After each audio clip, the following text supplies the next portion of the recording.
Oh, first sips. They mean something. Boop, bop, bop. Ooh, man. Nice shoes. Those are those ones that you can't tell you're wearing? These are new. Oh, okay. But they're the same different brand style. too, though? I think they're the same brand. These are my Atoms shoes. And I only wear them on special occasions, and they'll last me until they're way out of fashion.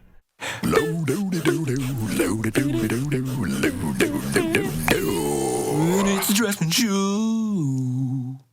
Yeah. Hey guys, welcome back. We're going to continue our rant about art schools. And we're going to now present the cons of going to art school. Last time we presented the pros. Last time we presented the pros of art school. Yeah, I just said that. But I'm trying to finish the sentence here. Oh. Last time we presented the pros of art school, but we had an awful lot of revelations of our biases. An awful lot of yin-yanging. Yeah, an awful lot of lousy yin-yanging. When Way too much yang in this yang. When the counterpoint of the yin-yang symbol, when the counterpoints within it start to grow into absurd proportions, it means that you're not really sticking with the yin-yang. Our yin-yang on screen. I know what we're looking at. I'm going to design this logo. I think everybody can imagine it in their head. Yeah. Just make the black circle way bigger. That's it. That's the whole That's right. thing. And then just leave the other one Yeah, empty. it's the same. Yeah. Let's start with our cons Well, list. the degree thing is, both of us, I think, have the same opinion, is that you don't need a degree to be successful in art. It can be useful. Wait, am I understating this? Yeah, you are. You're understating. I'm understating. But you're speaking the truth. Oh, well, that's how I do it. Speak the truth. Let's ask this question: who cares about the degree? Who does? cares? Yeah. There's a lot of people. Your parents care. Parents care about the degree. I can cite those two people that I'm close enough to. They care about the degree. Your parents probably care. They will probably care. There's another entity that cares very much. It's the school. Right. The school cares that you carry through with it. The school cares about you getting a degree. Yep. Who else cares, Stan? The U.S. government. How does the U.S. government care? Well, I've heard that if you're coming from like Europe or anywhere not the United States, and you're trying to work in the United States, and if you're trying to get a visa, you kind of have to have a degree, or it helps. I don't know. I don't know the exact That sounded rules. scholarly. What? Wait, you're making fun of me? You've kind of heard. I kind of heard. Is A little bit. Let's do your own research, people. Is it true that to get a visa to come to this country that you need to have? It helps a lot. It really helps. And it depends on where you're coming from. If you're coming from Russia, it doesn't freaking matter what you have because they're not going to give you a visa. Oh, which really? is what we found out. We're trying to Really? bring an artist from Russia who is amazing, one of the best artists alive, Really? Ivan Loganov. Yeah, they're just like, no. And it's because they don't have a degree. He does have a degree, but it doesn't matter.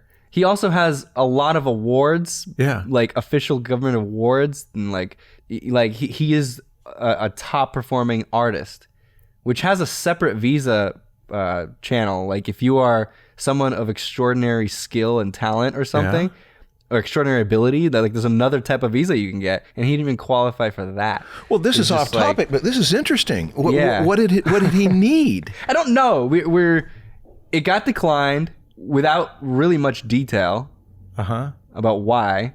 And now we have to figure out, okay, well, how do we improve this application? But just trying to make it hard on him because he's Russian. It just seemed like everything was like perfect. And Yeah, it's like, international politics do matter. Yeah. I mean, it's Russia. They're just declining. They don't want people coming in from Russia. That's what I'm assuming. My parents said the same thing that, I mean, my parents are very close with the Russian community here in San Diego. And you know, there's always people trying to bring their family back into the United States. And just over the past few years, like everybody's just getting declined. Huh. Yeah. Okay, it's like impossible. You even like some people have been hiring lawyers that know the entire process, and it's just like it still doesn't go through. But I want to see if we get it back to this thing of it wouldn't have helped if he had had more degrees or a different kind of degree.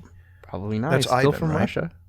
We've just we presented a pro that ends up not presented a value of having a degree that doesn't always pay off. But from other countries, it might be helpful. It definitely would be more helpful than if he doesn't have a degree at all, right? Like you have much higher chances.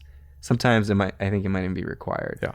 But I don't know. Like laws also change and depends on where you're coming from. Now, here's who else cares. Schools are going to hire you. Schools that are going to hire you. Colleges care that you have a degree. They want you to have a bachelor's degree and a master's degree. And if you can get even beyond that, that increases your value in academia. There's no question about that. You get paid more. Yeah. And when there was an opening at a college I teach at where 174 applicants, they chose one. They chose a good They chose a good teacher at the community college, but 173 of them all got turned down, and almost all of them had master's degrees. Probably all of them had master's degrees. They wouldn't have applied for the position if they didn't. So that is one of those hurdles, one of those gauntlets. Now, you mentioned companies. Yeah, some companies. Can you name one? I have heard. Is it a famous company that everybody knows? Yes. Yeah. And I heard this from the 3 Point Perspective podcast. I understand.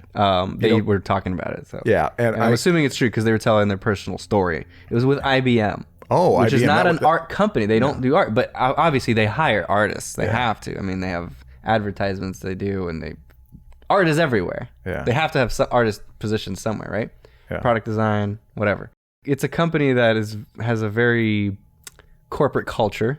Mm-hmm. They don't understand what makes a good artist. And so they have rules where you need to have a degree. That's the last area that I would say that there's a value in an art degree. It's to people who are outside the profession.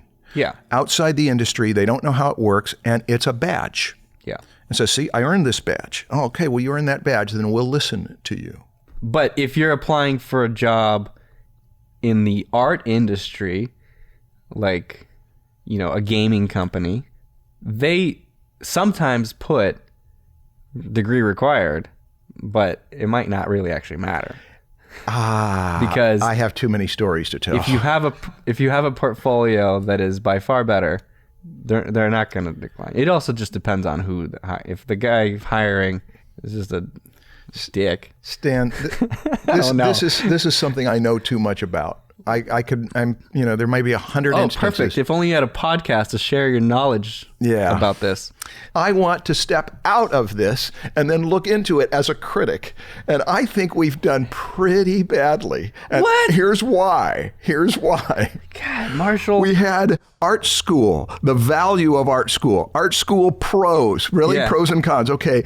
And almost every pro that we offered, we had to dig the counterpoint into it. Yeah, but. Of course. Yeah, but. The structure was supposed to be pros, just period. Just don't add anything to it. Just That's not what you said yesterday. I talked about this yesterday, and you're like, no, yin-yang. Yin-yang. You must interject. You must put some cons into the pros and some pros into the cons. Yin-yang. Have you looked at the yin-yang symbol? I am wise. And have you seen how it's a tiny little area of counterpoint? I don't care. Not a great big blop. No, I'm yin-yanging, Marshall. Okay, I'm yin-yanging this thing all the way. We have violated the Tao. All right, well then when we go through the cons, we must put some pros into each one. Let's just try. Well, yeah, I think we have revealed our biases so sloppily. For sure. We are biased. Okay. Now. But we offered some pros. Then maybe we should just go fast. Let's do it. Let's go fast. Let's go really fast. Must go faster. You want to go fast first, or you want me to go fast first? Together, we need to. Yeah, okay. Otherwise, if I go too fast, let's make this interesting. Let's read it in unison. No, wait, we're reading this now? Yeah. No. Art school cons. Art school cons doesn't guarantee a career. Marshall reads from what color is a parachute. Actually, I need to take some time with this one. We read half a sentence. And then I interrupted him. A new record. And and you're like, wait. No, never mind. I'm going to stick with the cons. I'm going to stick with what this is about. So my idea. I'm going to stick. I feel like I'm being used. Art school cons. That's what it is. If you don't know who Gore Vidal was, he was an influential remarkable writer that was interviewed in his old age in front of a college audience. And the interviewer said, "You did not go through university, if I'm not mistaken." And he said, "You are not mistaken, and neither was I." And someone told me that Frank Zappa went to one of the big LA universities, one of the two famous LA universities, to talk to the music composition majors and told them, "You're wasting your time by going to college to study this. You should just be composing music and learning music." Now, those are really biased opinions, and there's certainly value in being a music composition major at one of those colleges. But we're talking about Gore Vidal. We're talking about Frank Zappa, and we find this from one achiever after another that they tend to have biases against college. Steve Jobs was that way. I think Elon Musk is. There's a whole throng of these. In fact, for the arts, I would even make it this specific. If you heard what Andrew Wyeth says, that his father, N.C. Wyeth, one of the greatest illustrators of that era, told him about college, it's startling. He always said no top-notch artist ever graduated from college. And then he explains why, and he had a very specific reason why, that it's a misplaced priority. I see so many students put so much energy into that art school that they simply neglect what they are there for, which is to get skills and network and to make their career happen. And if the school pulls them away from that, they are so intent on carrying through that they have sacrificed. They always get their degree. I mean, I've known a few people who've started college and not finished it, but almost all of them carry through. They'll go into debt to carry through. That is one of the cons, by the way, is that you're going to spend a lot of money for this degree. And so what I'd aim at is what is it that you're getting? We've made a list of the things that you're getting. And I want to add one other thing to it, is that the statistics, when you go to an art school, have you ever looked at the statistics of how many of the people who make this investment actually end up in the careers that they studied for? Well, some schools provide that statistic, but I'm not sure if it's true. Because they might be looking at this guy got one commission after school, paid him, $500. Oh, hey, he got a job. I don't know what these statistics. In preparation for these podcasts, I've spent 4 or 5 hours with an important mentor in my life. He's 84 years old, and he's spent about 50 years in the university art department system. And I asked him, "Are there statistics on it?" He said, "No, there's not. Not that he knows of." And he said there's two reasons. One is that to keep those statistics would be a job. It would be expensive. You'd have to have people doing that. Who's going to gather all that data? Who's going to compile all that data? Well, but it's a selling point to the parents and stuff. Where it's 95% of our students get a job after they graduate. That's the second reason why they don't compile those statistics. What? Oh, because it actually wouldn't be 95%? It would look bad on the school. There are some schools that the statistics are going to be high, and I'm big on some schools for certain reasons, is that you're going to increase your chances of getting into the profession if you go to this place, because I've seen good results. Harry's. The very name tells you what they're about. Hair. It's a good thing when it's where you want it. It's a bad thing when it's where you don't want it. Hence, Harry's shaving sets. Let's just look at the Truman set for a moment. The Truman handle, weighted core, textured rubber grip. 3, you heard that right, 3 German-engineered blade cartridges, flex hinge, lubricating strip, foaming shave gel. You say, enough, Marshall, it can't get any better than that. A travel cover to protect your blades when you're on the move. Great, you say. I can shave my head while traveling or cozily here in my home. I can shave my head and look more like Marshall. Well, actually, no, these are made for shaving your face, not your head, but this is an advertisement. I want to keep it positive. I know what you're thinking. Harry's has done such a great job with that Truman set that I'm afraid they'll take all the credit. I want to bring something of me to my shave. Brace yourself. 3 colors. You get to choose. No, I can't do it. I want all 3. Stan is big on those overpriced pencils. As for me, the Truman Set. Worthy of Harry's. harrys.com/draftsman. Today's sponsor is BetterHelp. They're an online service that puts you in control of your therapy. BetterHelp has access to over 3,000 US licensed therapists that can assist you with a variety of issues. Anxiety, depression, intimacy problems, and other issues can have a serious impact on your life. Talking with a trained professional can make all the difference. And BetterHelp is unique in the sense that you can communicate with your therapist on your own terms. You can conduct sessions by secure video or over the phone. And if talking is not your thing, you can even chat or text. I'm currently in the process of getting matched and appreciate all the control BetterHelp gives me. Not only do they ask you about the kind of therapy you're seeking, but they also take into account your personal preferences. Feel more comfortable talking with a male or female therapist? BetterHelp will take that into account. Religious? Maybe you'll want to be paired with a therapist that shares your faith. These options and more are available when you sign up. Right now, BetterHelp is offering all Draftsmen listeners 10% off your first month with discount code Draftsmen. To get started, go to betterhelp.com/draftsman. Simply fill out a questionnaire to help them assess your needs and get matched with a counselor you'll love. That's betterhelp.com/draftsman. Oh, there's one other con that we didn't mention. Post-graduation depression. Students feel, I have heard this over and over, I feel like I've got to start all the way from the beginning. You do.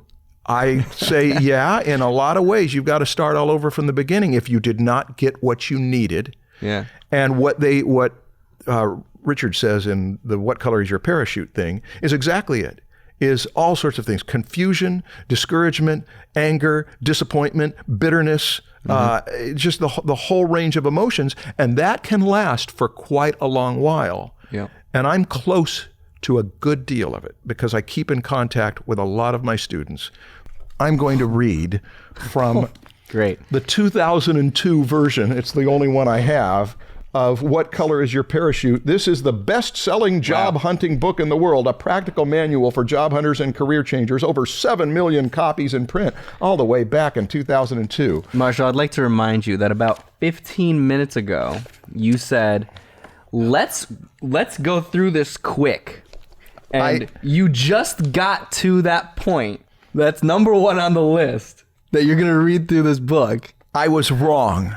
I was mistaken. It took you 15 minutes. It's because now I'm involved. I want to read something that's important. Page 140. Do yourself a big favor.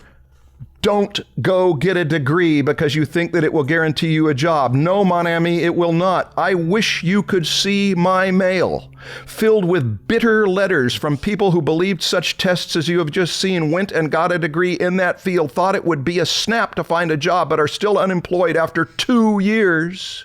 You would weep. They are bitter often, angry always, and disappointed in a society which they feel lied to them. They found there was no job that went with that degree. They feel lied to by our society and by the experts about the value of going back to school and getting a degree in this or that hot field. Now that they have costly, worthless degrees and still can't find a job, they find a certain irony in the phrase, our country believes in getting a job by degrees. If you already made this costly mistake, you know what I mean. That's coming from someone whose job it is to help people get jobs and make career transitions. Mm-hmm. And they're pointing out that they've got tons of mail. Well, I've got tons of relationships with people who went into debt. That's the final thing I think we learned. This is a really expensive way. Yeah.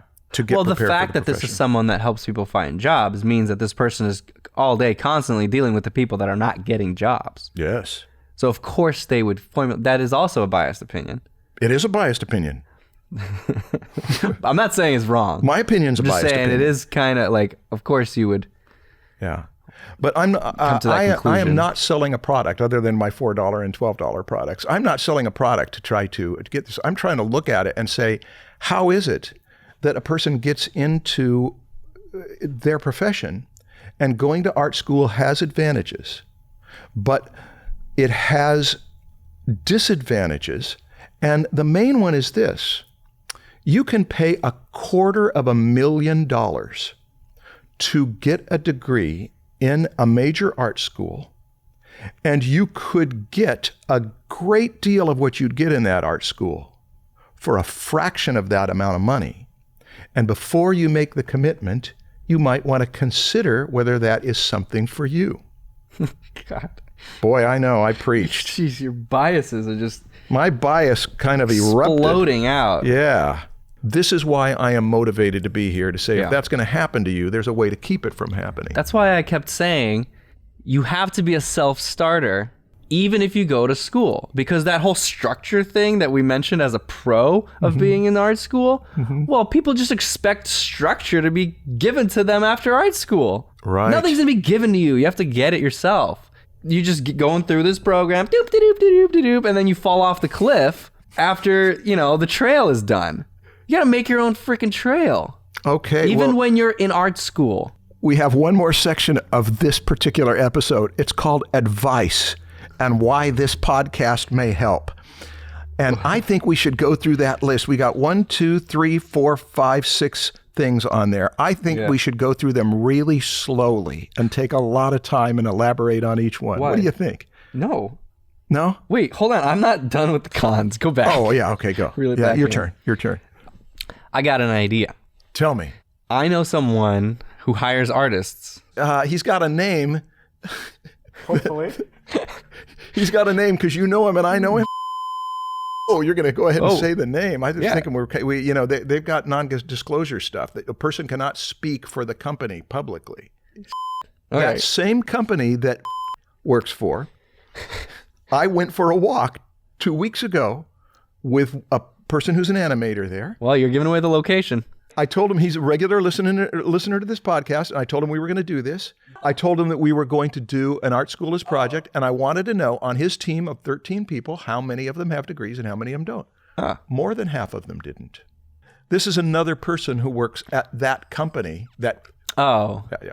So more than half don't have degrees. More than half of his team. Is this guy, does he hire the artist? No, he does not hire. Okay. Call him in the next episode. No, I think we should give fair opportunity to people who represent some art schools and colleges to say, to give their response. I don't know how. Okay. But I think that we should, because both you and I are college avoiders or draw. I went to college and loved it. But you dropped out.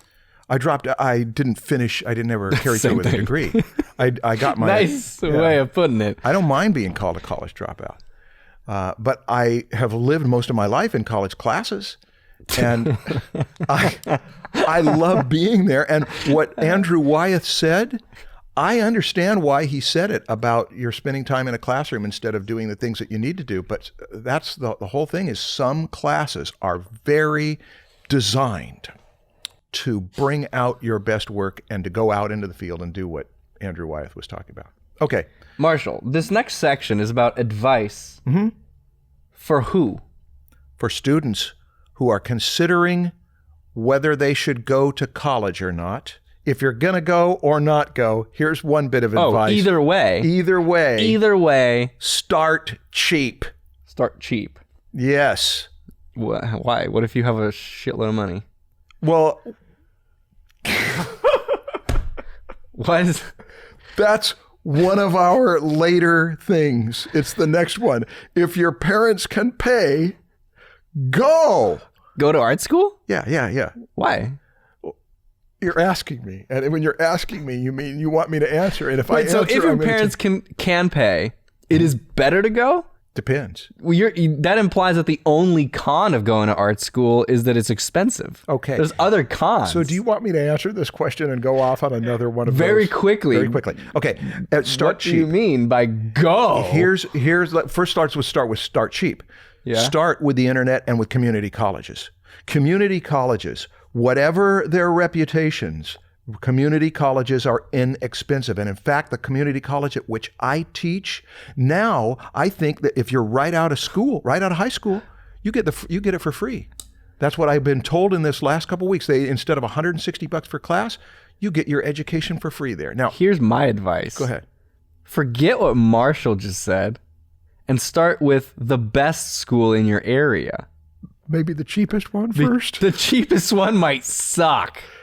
And if it does, don't waste your time just because it's cheap. Okay. Do your research. Ask around. Yeah, it might not even be a school. It might just be one person that does private tutoring in your area in his garage or in her attic. Or, Stan, we have a whole episode devoted No, you don't do this to me again. If you go to art school, research the art schools. Man, oh my God. We are two of the, hang on a second. This is just going to be the Marshall podcast. We are two of the crappiest teachers any student could ever find in the way we have presented this. We have presented a muddled because you don't let me speak. I'm sorry. Wait, why? I think this is interesting. I thought we were supposed to start cheap. Wasn't that the first point? Start cheap. That's what you put. I did. I don't agree with everything you put in these notes. No. Don't start cheap with a lousy school. But if you can, why say, all right, I'm going to throw $100,000 at this hoping it's going to work, when you could throw a few $100s at it and see it's not going to work. And see if it's going to work. Maybe instead of start cheap, just start smart. Yeah. Spend smart. That's what I just said. Start smart, which includes start cheap. Okay, should we move right on to the next one? If your parents can pay, go. Why? Here's why. If it's a good school, your parents can pay. It's not going to be a waste of your time. Yeah. And you need the structure. Yes. Yeah. And for some reason, you really still want the degree, and you're not expecting to get a job right after it's done. Boy, you are on it. Yeah. Hey, going to art school is a privilege. If you have 4 years out of high school to where you've got parents who say, we are okay with putting this money into this, and you are going to go there and you are protected from the savagery of the real world for 4 years. It's a pretend world. It's a preparation for that real world. And you get to experiment and you get to use your art education to find your style with less at stake than when you're trying to find it with clients. That's a privilege. It's the privilege of wealth. It's the privilege of not having to go into debt for this. I would say, if I had parents, I was out of high school, and said, choose your art school, I would do my research and I would go. And here's one of the main reasons, because having seen so many students graduate from art school, when it is good, it is a memory through the rest of your life that was our training. That was where we hung out together. They remember it fondly. And they are forging relationships that they will work with a number of those people. So yeah, if your parents can pay, go. That's my advice. Next one is get creative to build your career. Advice, yes. You are entering a profession where your creativity is supposed to be prized. Well, what's your first creative task? Learn. Yeah, design your training. Yeah. Design it creatively. Creativity is different from herd mentality. Herd mentality is what everybody else does. Creativity is problem solving. I got a problem. I want a good art education, and I don't have the money for it. Can you be creative? You never had more resources than anyone ever imagined possible historically for having the best teachers in the world in your home. I know of a teacher who, if you take his class, it would have been a $6,000-7,000 class, and I know of students who were in that class, and he often was not there because he had many other responsibilities, and they can get that same teacher's teaching for a tiny fraction, 1/100th of that actually, and they can have that teacher in their home. Even if the teacher is grumpy, in real life, asleep or dead. Yes, you've got this person right there in your home, and you can learn from them and play it over and over. You never had more opportunities to get an education. So can you be creative with that? I could see it as a really exciting thing to take on. So you just said that there's an artist or a teacher that taught at college classes that didn't go to those college classes. Well, he was online often absent. Course that he recorded that does a better job of teaching that subject than he did in his personal live class that people pay $7,000 for. That happens all the time in universities because of the publisher perish phenomenon and other things too. The political atmospheres of a lot of the most famous teachers are the ones that you will get the least out of in the classroom because they are so in demand, so busy with other things. And so what's better?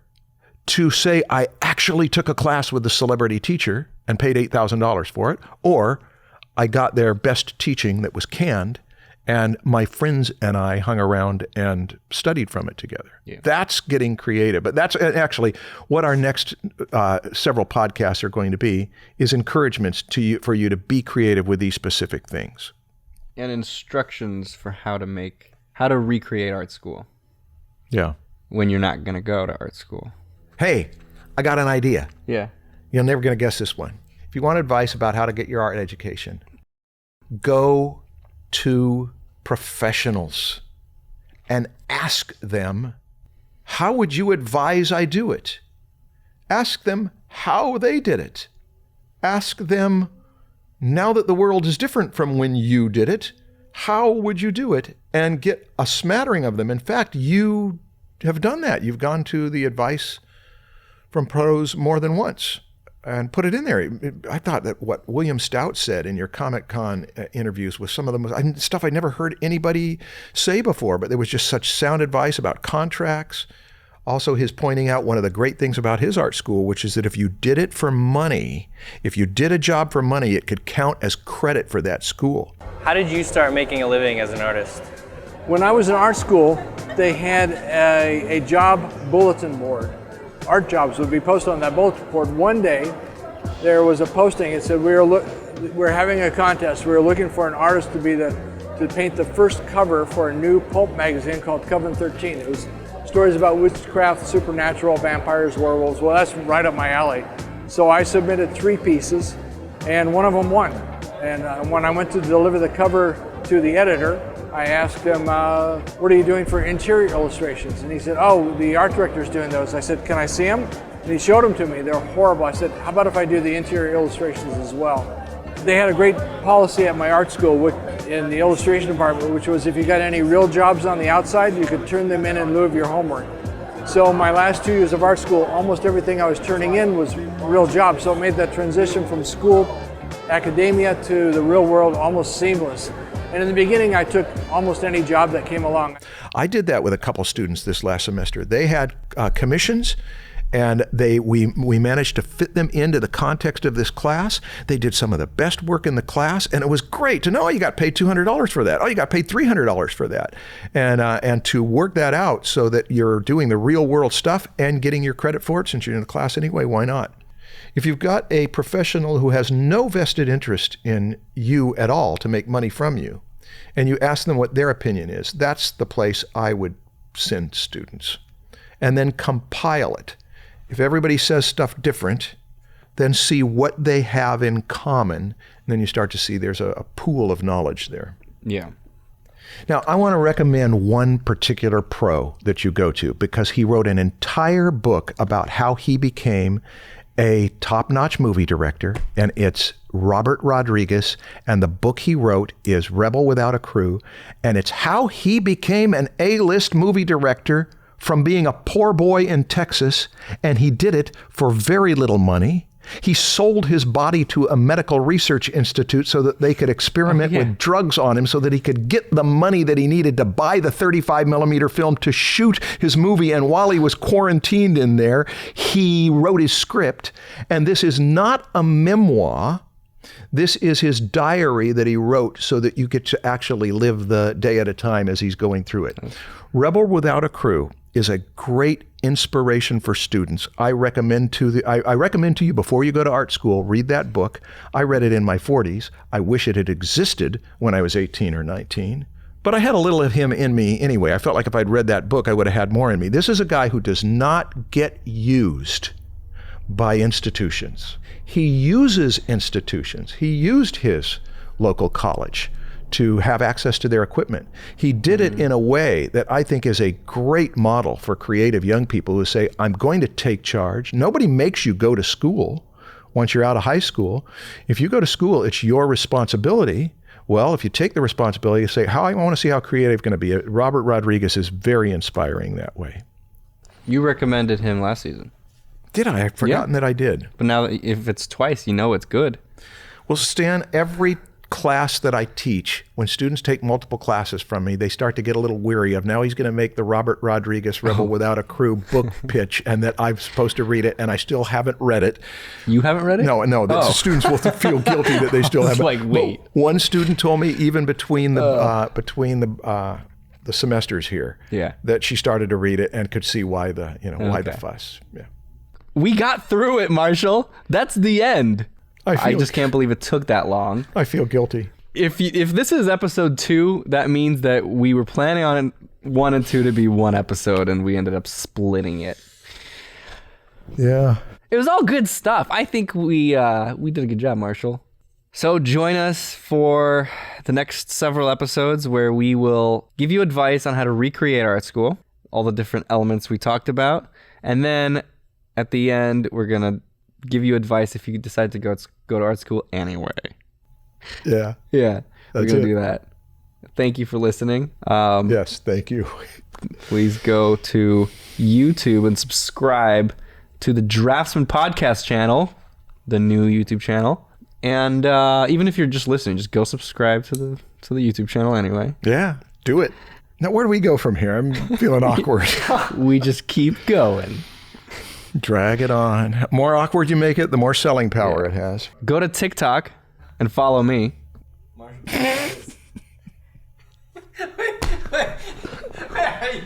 you leaving? Oh no. What is it about TikTok that made you leave? I don't know. What is TikTok? He wasn't ready. No.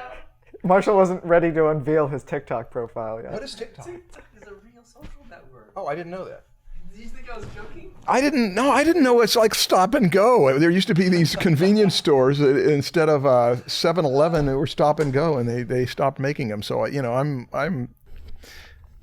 Well, that's it for what we have to say for the cons of art school and the advice we have to offer. But in the next 4 episodes, we are going to elaborate on each one of these things.